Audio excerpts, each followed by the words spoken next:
meu caro Chu Dong-yu, diretor-geral da Organização das Nações Unidas para a Alimentação e Agricultura, minha querida companheira Janja, Sua Majestade o Rei Letsie III do Reino do Lesoto, meus amigos chefes de Estados, chefes de governo, delegados aqui presentes e ministros que me acompanham nessa viagem, o meu ministro de Relações Exteriores, Mauro Vieira, o meu ministro de Combate à Fome e à Pobreza, Wellington Dias, e meu ministro da Agricultura Familiar, Paulo Teixeira, amigos e amigas. Celebramos neste fórum os 80 anos da FAO. Há 10 anos, tive o privilégio de participar da comemoração dos 70 anos dessa organização. Muito mudou nesse período. Vivemos, então, o entusiasmo da adoção da Agenda 2030. O mundo havia se unido em torno de objetivos comuns e caminhava rumo a um futuro promissor.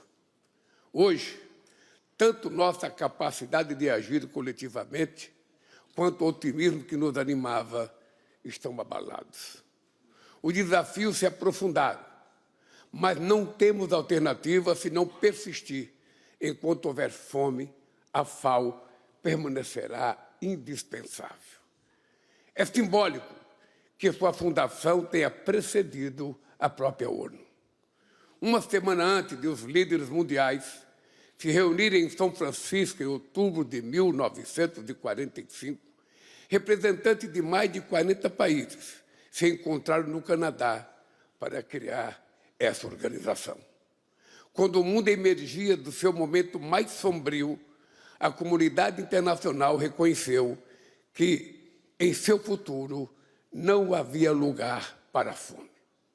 O brasileiro Josué de Castro, que presidiu o Conselho Executivo da FAO nos anos 50, dizia que metade da humanidade não come e a outra metade não dorme com medo da que não come. O acesso a alimentos continua sendo um recurso de poder. Não há como dissociar fome das desigualdades que dividem ricos e pobres, homens e mulheres, nações desenvolvidas e nações em desenvolvimento. Nos anos 70, alguns acreditavam que a produção agrícola não acompanharia o crescimento populacional. O progresso tecnológico desbancou essa previsão. Hoje, o mundo produz comida suficiente para alimentar 1,5 vezes a população mundial. Ainda assim, 673 milhões de pessoas, segundo a FAO, estão em situação de insegurança alimentar. Com base em dados do Programa Mundial de Alimentos, é possível estimar que garantir 3 refeições diárias a essas pessoas custaria cerca de 315 bilhões de dólares. Isso representa 12% dos 2 trilhões e 700 bilhões de dólares consumidos anualmente com gastos em armas. Estabelecendo um imposto global de 2% sobre os ativos de super ricos, obteríamos esse montante. A fome é irmã da guerra, seja ela travada com armas e bombas, ou com tarifas e subsídios. Conflitos armados, além do sofrimento humano e da destruição da infraestrutura, desorganizam cadeia de insumos e alimentos. Barreiras e políticas protecionistas de países ricos desestruturam a produção agrícola no mundo em desenvolvimento. Da tragédia em Gaza à paralisia da Organização Mundial do Comércio, a fome tornou sintonia do abandono das regras e das instituições multilaterais. Roma é sede de 3 agências que salvam vidas. O trabalho da FAO, do Programa Mundial de Alimentos e do Fundo Internacional para o Desenvolvimento da Agricultura não deixa dúvidas de que o mundo seria um lugar pior sem o multilateralismo. Graças à FAO, Um número crescente de países reconheceu o direito à alimentação em sua legislação. A peste bovina e a doença da cegueira nos rios foram erradicadas e a comida que consumimos segue parâmetros definidos em um código universal que garante sua segurança e sua qualidade. A FAO é exemplo de um multilateralismo que escuta os países em desenvolvimento, valoriza o conhecimento local e constrói soluções adaptadas a cada realidade. O Brasil tem orgulho de fazer parte da história desta organização. Seu apoio foi fundamental para fortalecer políticas brasileiras que se transformaram em referências global. Durante seus 2 mandatos como diretor-geral, o professor José Graziano da Silva, aqui presente, contribuiu para essa fertilização cruzada. Acolhido pela FAO, nosso programa Fome Zero serviu de inspiração para o segundo objetivo do desenvolvimento sustentável. Aliando o programa de transferência de renda, alimentação escolar e fortalecimento da agricultura familiar, conseguimos tirar o Brasil do mapa da fome em 2014. O retrocesso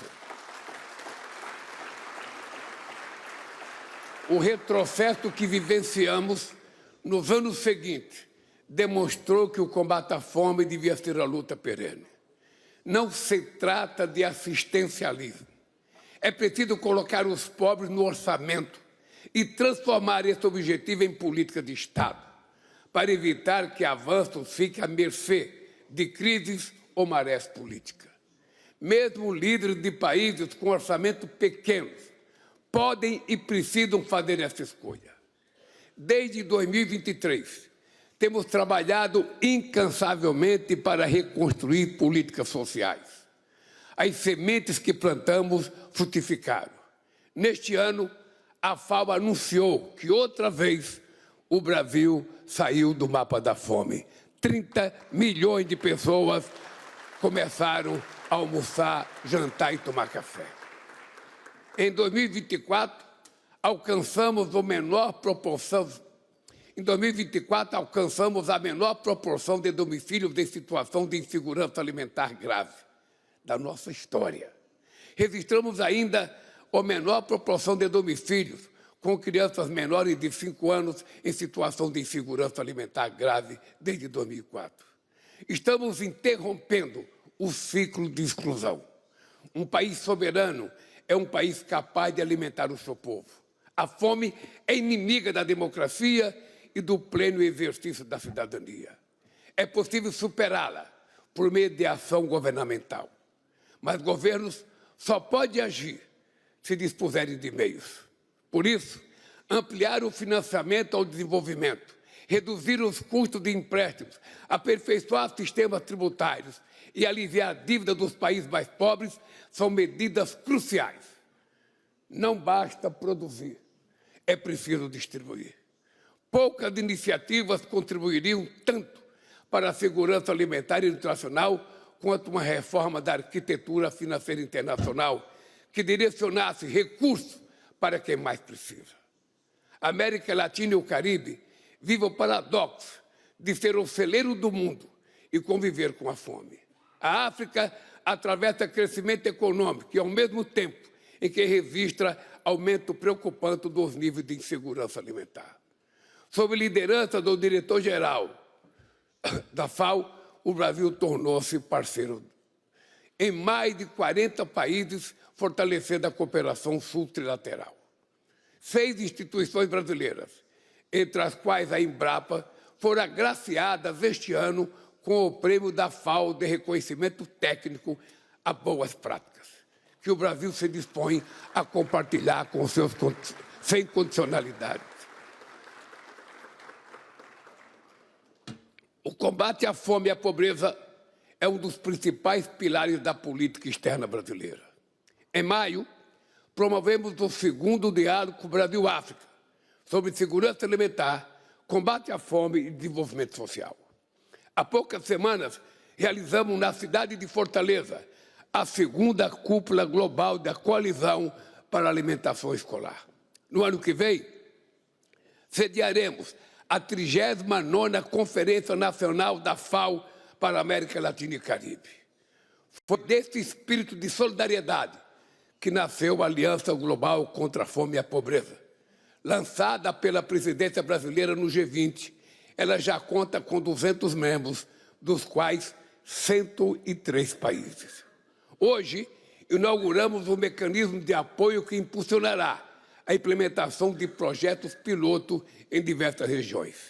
Convidamos todos, mas todos mesmo, a contribuir com a iniciativa.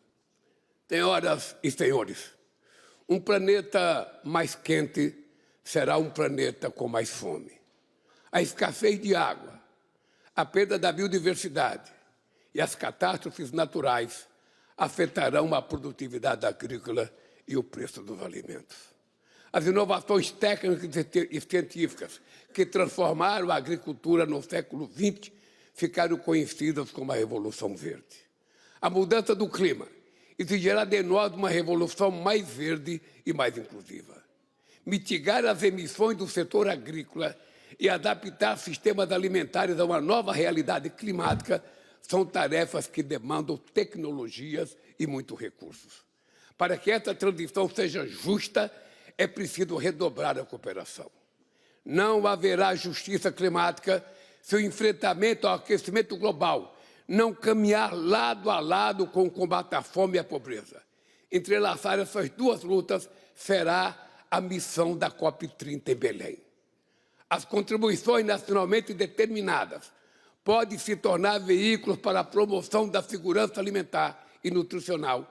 Isso é possível, fomentando a agropecuária de baixo impacto ambiental, apoiando a agricultura familiar, produzindo bioenergia como alternativa renovável e compensando quem preserva a natureza. Vamos lançar em Belém o Fundo Florestas Tropicais para Sempre, um mecanismo inovador que vai remunerar tanto quem investe quanto quem mantém a floresta em pé. A FAO será uma parceira incontornável na construção de um futuro sustentável.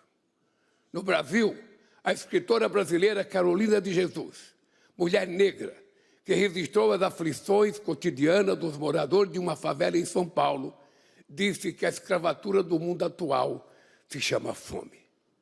Nossa maior missão é concretizar a promessa inscrita na Constituição da FAO e livrar, enfim, a humanidade desse mal. Só vamos combater a fome, a pobreza e a desigualdade de forma eficaz quando os pobres deixarem de ser invisíveis para a elite política.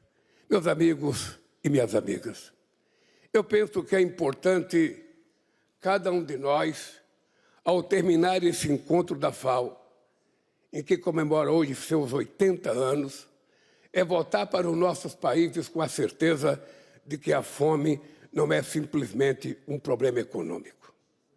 A fome é, sobretudo, um problema político. É uma questão de opção. É uma questão de saber para onde vai o dinheiro que o Estado arrecada. É preciso saber se as pessoas estão pagando os tributos certos por aquilo que ganham no país. No Brasil, nós acabamos de aprovar uma lei que nenhum trabalhador que ganha até R$5.000, o equivalente a $1.000, pagará mais imposto de renda no Brasil. E aprovamos ao mesmo tempo que todas as pessoas que ganham acima de R$1 milhão por ano irão pagar um pouco mais para que a gente possa, tirar o pagamento das pessoas mais pobres. Portanto, é preciso que cada governante assuma a responsabilidade. Na hora de fazer o orçamento do seu país, na hora de discutir quanto vai para as Forças Armadas, na hora de discutir quanto vai para a diplomacia, na hora de discutir quanto vai fazer de invenção para os empresários, que benefício vai fazer, é importante lembrar que os pobres não são invisíveis e é preciso enxergá-los, porque eles um dia nos enxergarão e aí a gente vai pagar o preço da irresponsabilidade de não cuidar dos pobres, igualdade de condições, como se cuida do rico. Muito obrigado e boa sorte.